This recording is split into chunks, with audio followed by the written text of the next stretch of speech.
नमस्कार, मी वंदना बोलत आहे. वंदना रेसिपीमध्ये आपला सगळ्यांचं स्वागत आहे. मी आज कांदा भजी बनवणार आहे. त्याच्यासाठी लागणारं साहित्य आहे ते बघून घेऊया. हे बघा, ह्या साईजचे मी 2 मीडियम कांदे घेतलेले आहेत बारीक चिरून, आणि 2 वळ्या मिरच्या, 2 लसणीच्या पकट्या, थोडासा अद्रक हा मी चिचून घेतलेला आहे. ही छोटी वाटी तांदळाचं पीठ घेतलेलं आहे. एक मीडियम आकाराचा बटाटा किसून घेतलेला आहे. थोडासा अजवान घालणार आहे, ओवा, आणि थोडी कोथिंबीर घालणार आहे. हळद घालणार आहे एक थोडीशी चिमूटभर. 1 चमचा चवीपुरतं मीठ घालणार आहे. आणि हा बघा, हा थोडासा लाल तिखट घालणार आहे. मी आत्ताच घालते.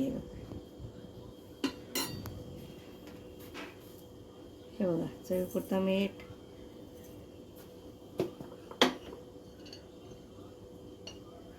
थोडीशी हळद,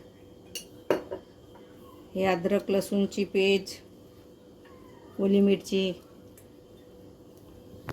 आणि कोथिंबीर घेतलेली आहे.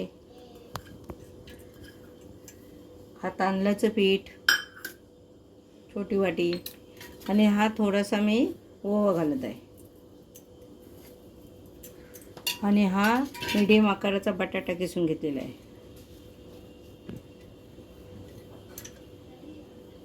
आणि आता आपल्याला बेसन घालून त्यांना एक जीव करून घ्यायचं आहे. लागल तसा बेसन घ्यायचा.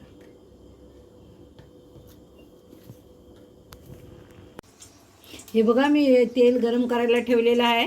आणि आता मी हे भजी सोडून दाखवत आहे, कांदा भजी. आपला कांदा पण छानपैकी भिजलेला आहे.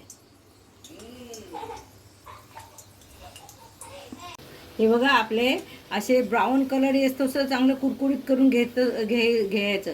हे मी आता कुरकुरीत माझे झालेले आहेत. मी तुम्हाला काढून दाखवत आहे. हे बघा, आपले कांदा भजी तयार झालेले आहेत. टमाटा चटणीबरोबर खाऊ शकता, पावाबरोबर पण खाऊ शकता. तुम्हाला माझी रेसिपी आवडली तर माझ्या चॅनलला लाईक करा, सबस्क्राईब करा, बेल आयकॉनला क्लिक करा.